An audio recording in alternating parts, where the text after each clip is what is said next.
Esta es la historia de colombianos lejos de su tierra. Colombianos que luchan contra todo, solos, y vencen.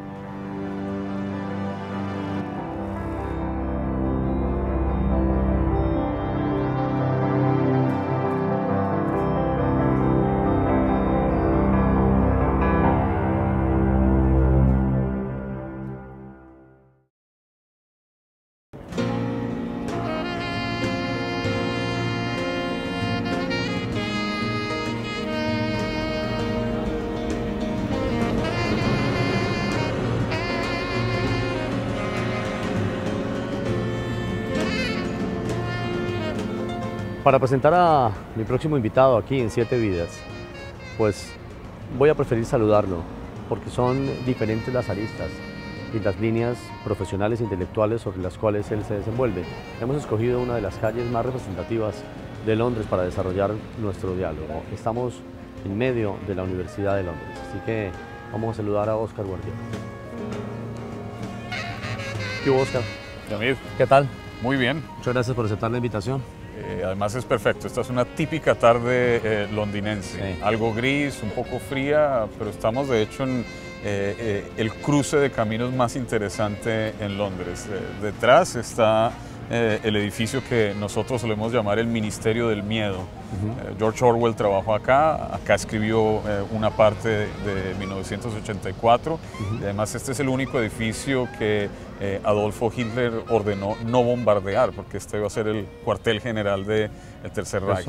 Y por supuesto aquí uno entiende no solamente la cultura del imperio, sino la literatura y, bueno, y la magia de la que está repleta todo este lugar.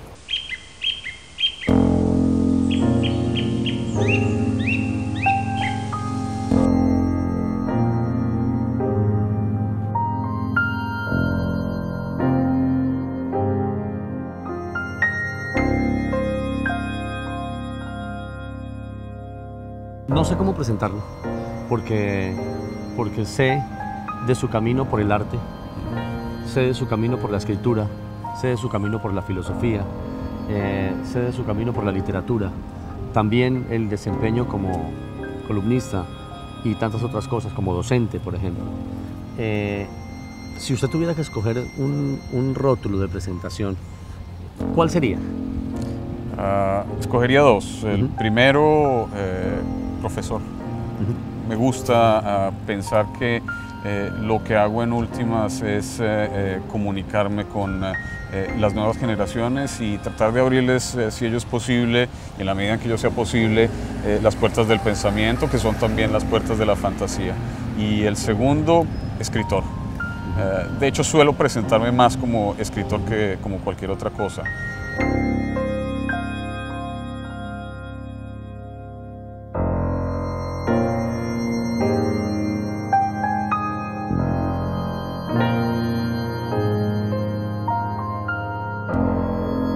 ¿Cuántos años está acá? Llevo ya unos 15 años. 15 años. Y lo primero que lo trajo fue una inquietud de estudios. La primera inquietud fue intelectual, bueno, fue doble. En ese momento había estado haciendo política como miembro del movimiento estudiantil en Colombia. Y luego de la experiencia del movimiento estudiantil de comienzos de los 90, quise conocer la política desde dentro. Y trabajé como asesor de un miembro del Senado en Colombia, hasta el momento en el que me desencanté. Siempre llega un momento en el que hay que firmar un pacto con el demonio. Yo decidí que lo mejor era no hacerlo, y la mejor excusa que tenía era irme a hacer lo que adoraba, que era hacer filosofía. Me fui a Escocia a hacer filosofía.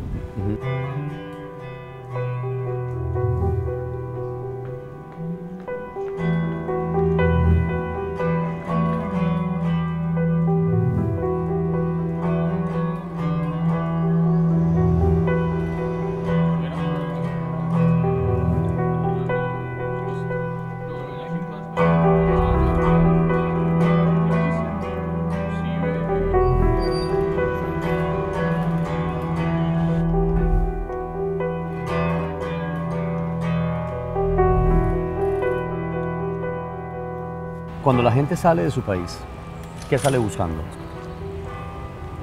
sale buscando seguramente una vida diferente. Puede ser una vida de mayores oportunidades económicas, puede ser una vida en la cual el clima político más favorable le permita expresarse o pensar sin miedo.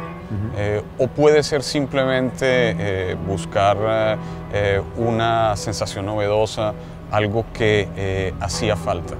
Creo que esto sucede así uno no salga de su país, uno siempre está buscando eso que hace falta.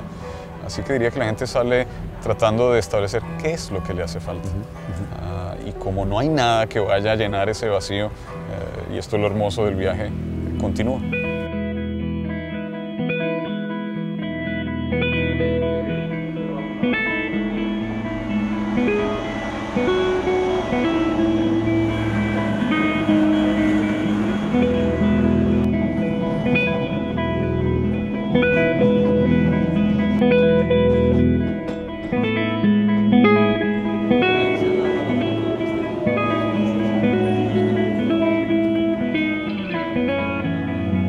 ¿Cuál es el motor fundamental para mantener el viaje? Para que el viaje no se quede en un intento, y esto lo planteo desde el punto de vista de las personas que tienen que emigrar, que salir de su país a buscar algo. La sorpresa, hay que dejarse sorprender. Un viaje es precisamente eso, un viaje, no el destino.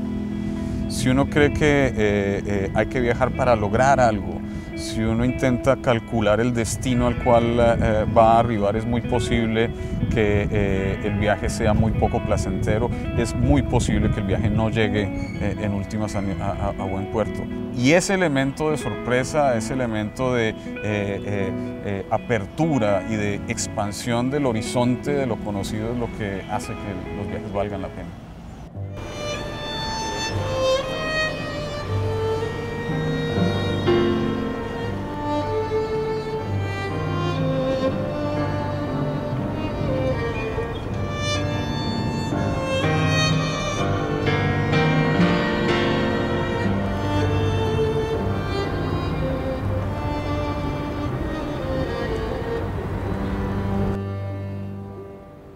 ¿Qué fue lo primero que usted escribió? Lo primero que escribí fueron historias cortas en Colombia. Empecé a escribir a eso de los 9 o 10 años. Escribía novelas cortas, escribí por la razón que Borges hace tan explícita, de manera tan correcta, ¿no? Uno escribe solamente porque ha leído, y la pasión por la lectura es tal que empiezas a imitar lo que hace quien sea que estás leyendo. No sé si sea muy occidental el que se generen frustraciones por eso, porque la gente cree que no llega la musa y estalla en una gran obra y me convertí en gran escritor. Suele pasar eso en las personas que tratan de armar su historia, pero que siempre hay alguien que los juzga y dice, eso no, eso es copiado de acá, eso es copiado de acá, y no les libera esa posibilidad para llevarlo adelante. Y es muy desafortunado, porque por supuesto no hay tal cosa como una musa. Claro. Eso no existe el momento eureka. Arquímedes no se le ocurrió esto cuando estaba en la bañera, sino que es el fruto de trabajo largo. La escritura, como cualquier otra de las artes, requiere paciencia, mucho tiempo. Necesitas tiempo, te das tiempo, y en la literatura se ve algo particular. La madurez la alcanzas muy posiblemente al final de una vida completa como lector o como escritor. Entonces no hay prisa. Es muy probable que la obra maestra, si tal cosa exista, la vayas a escribir al final de tu vida. José Saramago, por ejemplo. Claro. Escribe sus mejores novelas en sus últimos años.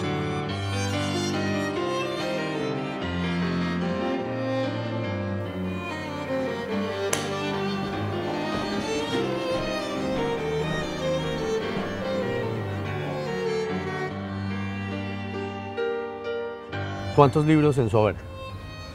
En este momento, unos 7. 7. ¿Cuál es el siguiente?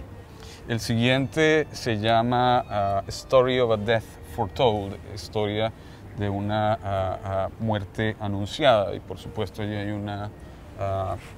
un homenaje a los escritores de los 70, en particular a García Márquez.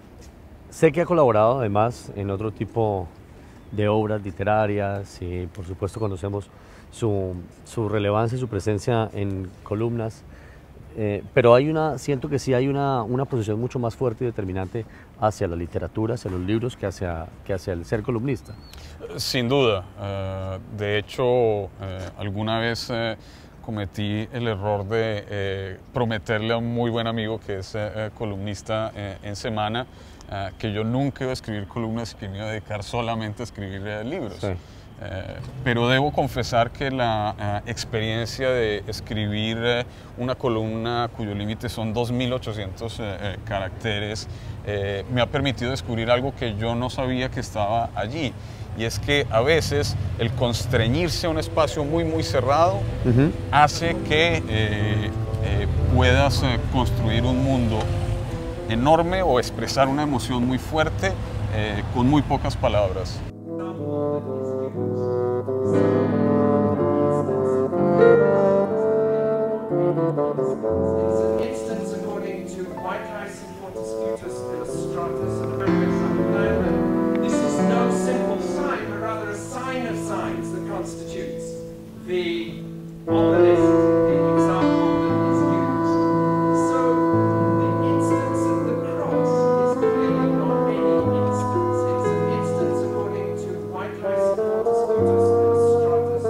Estamos acá en su recinto, pues nada más y nada menos que el edificio que tengo acá al frente. Y esas aulas que lo ha recibido también a usted como docente, como profesor. ¿Quiénes son sus alumnos? Tengo dos tipos de alumnos, mis alumnos del pregrado y los alumnos del posgrado. Birkbeck es uno de los colegios muy particulares de la Universidad de Londres porque fue fundado explícitamente a finales del siglo XIX con el objetivo de educar a los los Entonces, la mayoría de nuestros estudiantes, sobre todo en el pregrado, son adultos. Sí. El posgrado es diferente. Hay un espacio para motivarse y para creer que tanto la docencia, como la literatura, como las artes, como la enseñanza en el mundo tiene un lugar abierto para los colombianos, que venimos de un lugar particular en el mundo, con algunas cosas que no hemos elegido. ¿Lo hay? ¿Lo existe hoy por hoy? El único obstáculo que existe para iniciar ese viaje es interno, no es externo.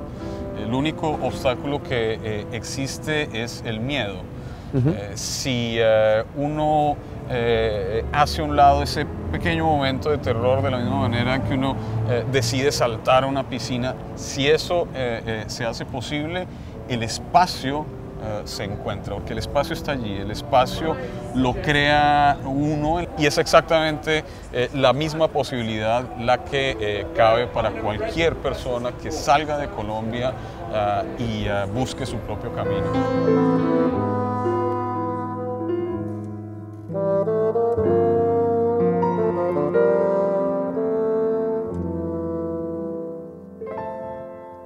¿Cuál es el vínculo que usted mantiene vivo entre este campus, estos edificios, estas aulas de estudio y la línea que lo conecta con Colombia?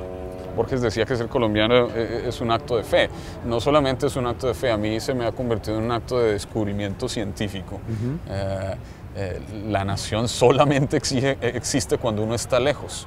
Solamente desde esa distancia es posible contemplar los árboles y el bosque. En una palabra, ¿qué hay detrás de esta pared de la entrada a la Universidad de Londres? Detrás de esta pared hay sueños, sueños realizados. Los sueños no son simplemente para proyectarlos en el futuro y dejarlos allí en el futuro, son para realizarlos.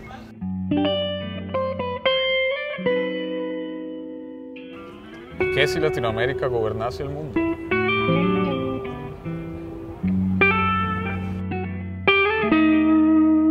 Óscar Guardiola, escritor, columnista, crítico de arte, también transita algunas horas de su vida por la filosofía y una de las cosas que más le gusta, la docencia, aquí en la Universidad de Londres, donde varios de sus alumnos son colombianos y vencen también sus miedos, sus dificultades y la posibilidad de llegar y tener mucho más conocimiento. Y como siempre, su mensaje durante el diálogo dejó de presente que el miedo también se puede dejar atrás.